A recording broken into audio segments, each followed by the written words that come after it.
inspiring it is about what's going on back in Iran. I was just wondering, what do you think would be the future of this movement, and what is going to be the United States' role in this whole situation over there?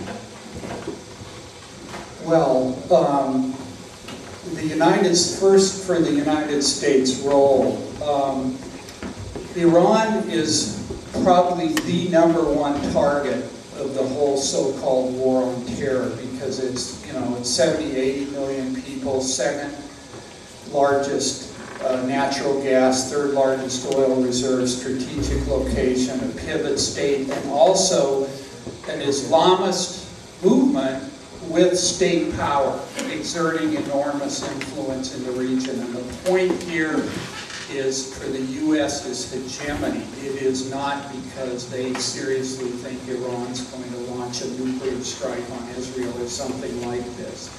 It's a question of global hegemony, and I'm being very brief here because our time's short. They are debating how to try to maneuver within this uprising, what the significance of this uprising is for them. They have certainly had covert operations, particularly in Baluchistan and some of the tribal areas. I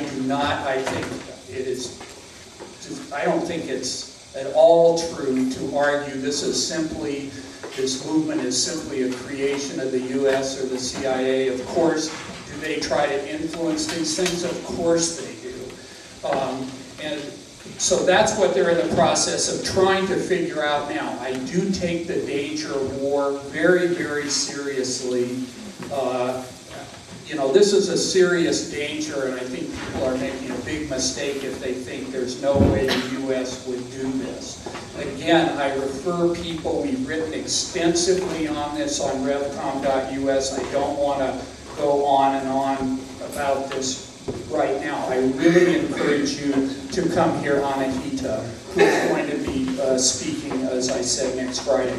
In terms of the movement in Iran, this is a movement that arose from a division in the ruling class, something we should ponder in this Obama versus Tea Party. This is how revolutions can get uncorked, is fights within the ruling class.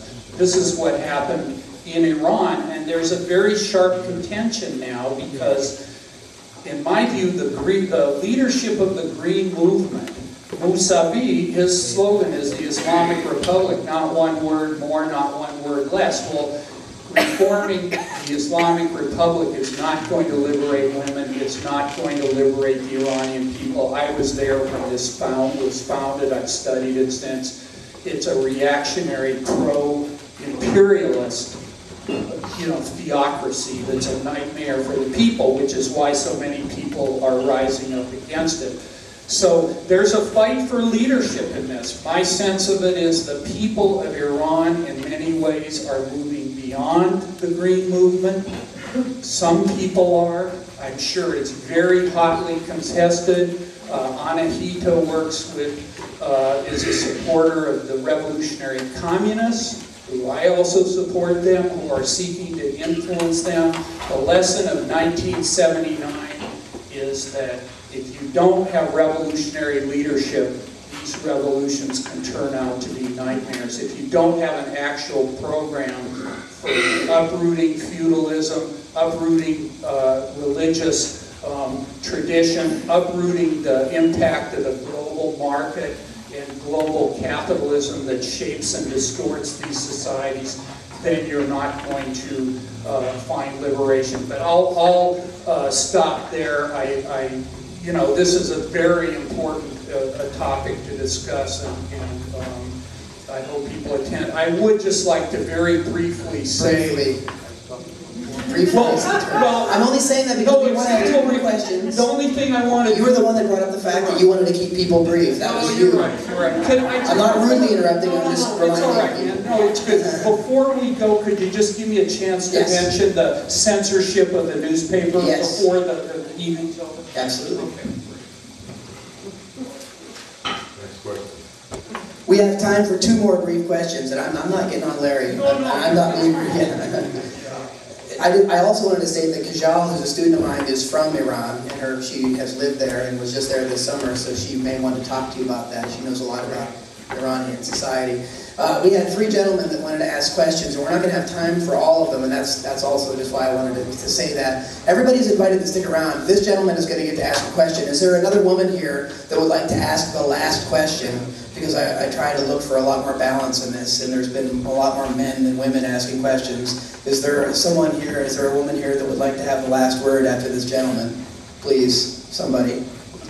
One of them? If not, then we'll... Okay, yes, good. We'll do that. See. Thank you very much. Here's a question for you. Larry made this comment how we need to review our errors and not cover up for our participating. And so the ruling class has many strategies. They'll organize a coup like in Honduras. They'll arm death squads. But another more major strategy is when they're in crisis, they bring into their cabinets, into their governments, into their instrumentalities, left-wingers who play a role in their government and lead to absolute catastrophe for the working class. Every single time you have a class collaboration between elements of the working class, their political people, and elements of the ruling class, no matter how progressive they sound, it's used to provide left cover and then destroy that movement. So I think that is not just the crimes of the gulags, it's the crimes of collaborating with imperialism in these phony lab shows. I'd like to hear people's comments. Any of you? You want to get all the questions and then you can... Well, go ahead and address this, and we have one more question, but please go ahead and do that. And everybody's invited to stick around. You know, we have some time, but go ahead and address the question. Well, I'll just say this. Yeah, I think that people who want a better world need to understand what the roots of these things are. That was my point on imperialism.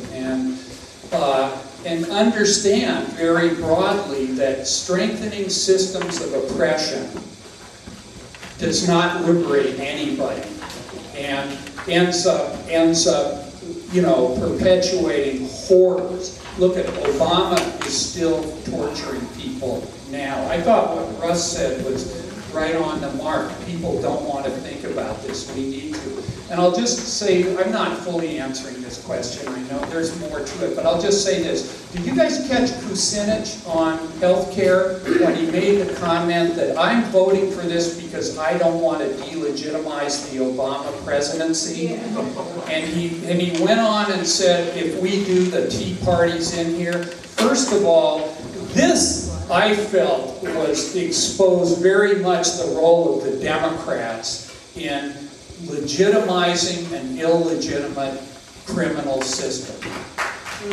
And this, I feel, is why we need very broad resistance. We need a movement for revolution that gives people an alternative so they are not bouncing, thinking, well, if I don't choose Obama, I've got the Tea Party. If I choose the, you know, going back and forth between, you know, well, you don't want Bush, do you?